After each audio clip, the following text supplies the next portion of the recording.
imagine a crime that is happening right in front of you. Imagine a girl, her name is Susanna. She's playing soccer, she's good in school, she's doing all those things she's supposed to do, she has a good group of friends. One day that she runs away. Turns out her stepfather was molesting her every single night, and when she told her mother didn't believe her. So she went to school, she told the school counselor, and they took her away and put her into a group home. She was feeling sad and lonely and empty and worthless. She went online and she met a guy who told her that she was worthy, that she was beautiful, that she was interesting, that she was important. And he'd like to meet with her, and could they get together? So she agreed to meet him at a park. He was 28 years old. He told her all of these beautiful things. He promised her love. He promised her a life, a family, people who would protect her. He had one favor he wanted from her, just one. He owed someone some money, and could she just have sex once or twice with his friend for a little bit of money, and that's it.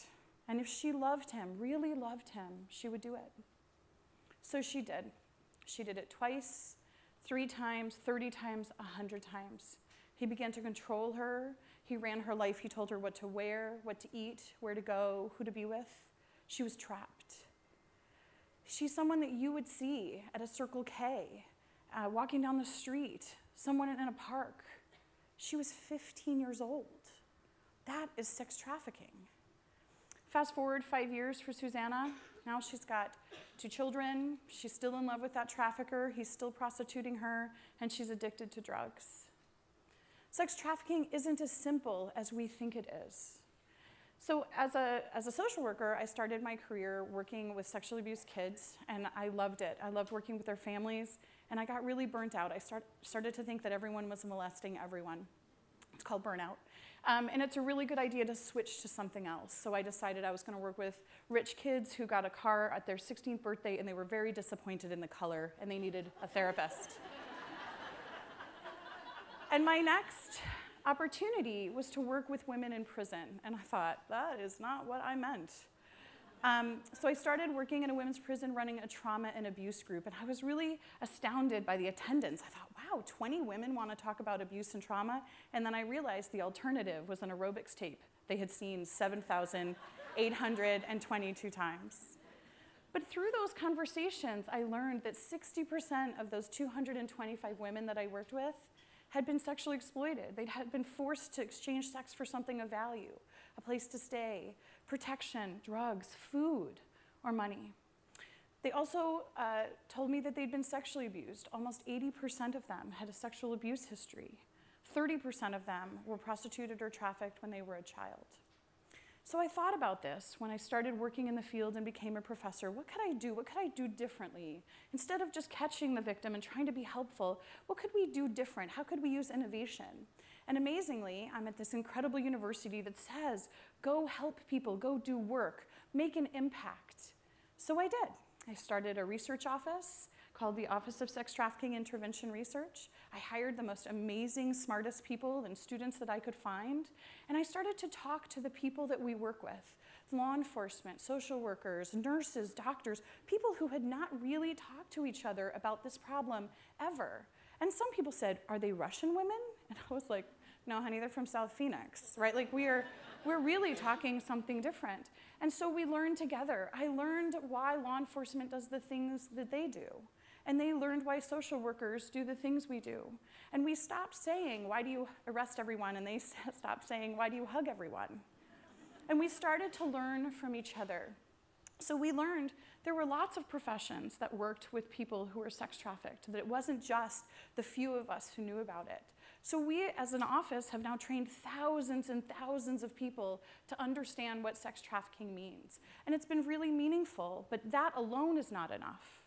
So we started to say, how big is this problem? And we got a lot of pressure from the federal government to say, how big is this problem? Is it real? Is it imaginary? Is it really just something else? And what we realized that if we talked to the people in our community and we asked, they would tell us how many sex trafficked victims that they had in their caseloads. So in Arizona, we asked that question, and we found 1,100 people a year are sex trafficked, and 230 of them were children. So in 1 year in Arizona, are you comfortable with the idea that 1,100 people are known victims? And realize that when kids run away and they're forced to exchange sex for something of value, that they go hide. They're not coming and asking for help. So we know that we haven't captured that number at all. So sex trafficking means that someone is forced or coerced or tricked into exchanging sex for something of value. But it comes with all these other pieces. It really looks like dating violence and domestic violence and sexual assault. It's not so simple. And you see these women and men and transgendered kids. You see them in domestic violence shelters, in runaway programs, in bus stations with nowhere to go. You see them around you when you check into hotels and people are walking down the hall. You just haven't thought about maybe what's happening to them yet. So sex traffickers find those gaps inside of you. They look for your weaknesses. They try to figure out what it is that you need. Are you lonely? Are you sad? Were people not around to protect you? Are you hungry? Do you want a phone? Do you want something that glitters? What is it that you need? And they will hone in on that and find it. So that's in the cases that we know. Those are the Romeo pimps or the gorilla pimps. Those are the traffickers that we know a lot about. We don't know a lot about moms who traffic their kids, and that happens all the time. We don't know about cousins who find their 11-year-old's cousin who says, I wish I had a phone. Well, I have a way that you can earn a phone. So we're learning about traffickers and we're working really hard. So at STIR, we study through the 3 elements of trafficking. We look at women and men and transgender victims and try to find ways to help that healing process. We also look at sex traffickers.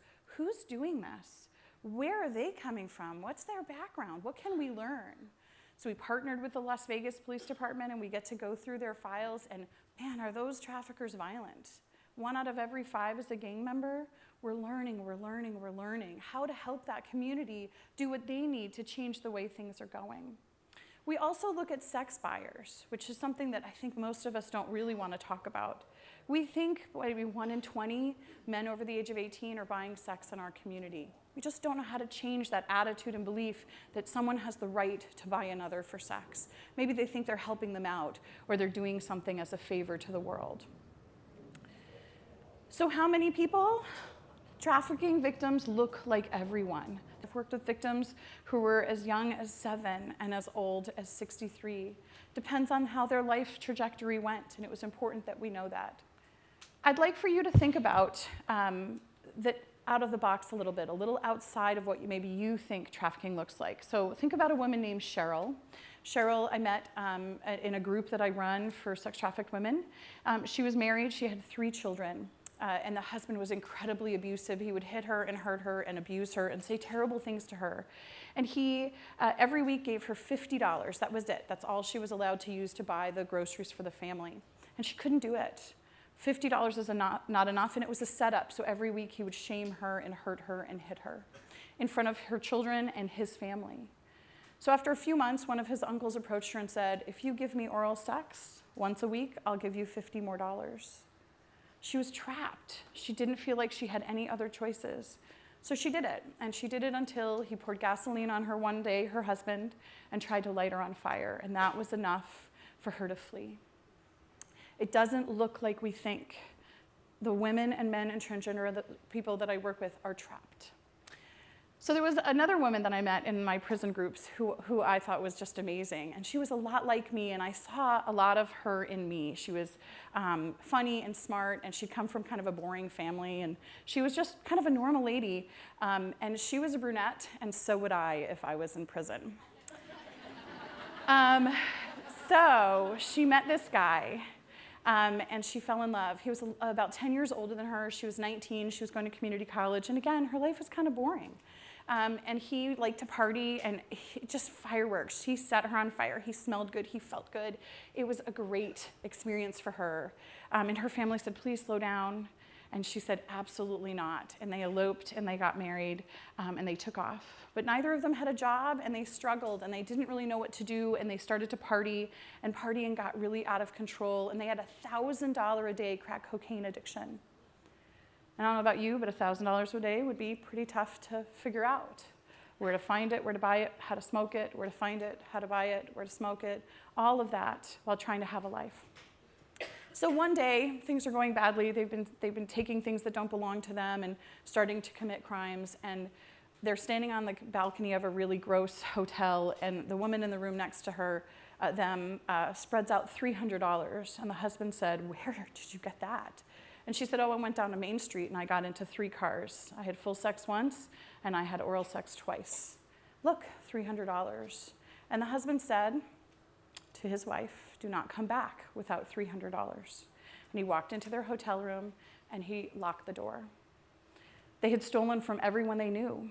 They didn't have a support network. She felt trapped. She didn't have any choice. And she was forced to do that over and over and over until she was arrested and brought to prison a few years later. It's not what we think. It's something different. We have to open our minds. So the question that I have for you is, what can we do? So I have some ideas, because our research office, that's our job, is to think about ways that we can intervene and do good things that are helpful. So the first thing I would like for you to do is to notice.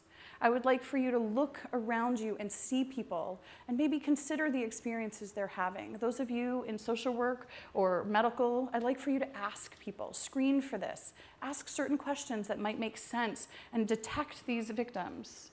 Do not flinch when someone tells you about their pain. That reaction will send them right back to where they began. If you're just in the world, look around, look a little harder, see something and say something. Get help for people, ask good questions.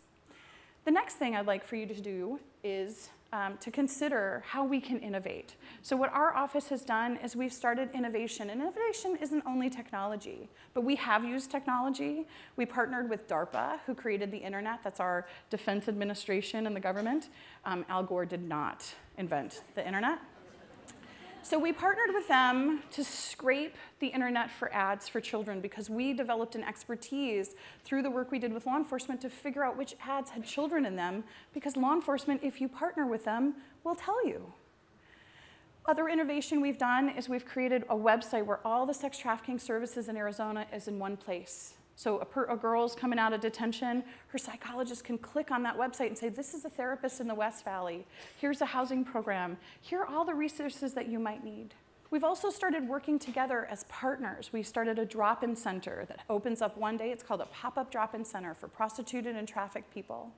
All of my friends in the community, including law enforcement, social services, medical providers, drug and alcohol treatment, we all go into this beautiful senior center and pop up.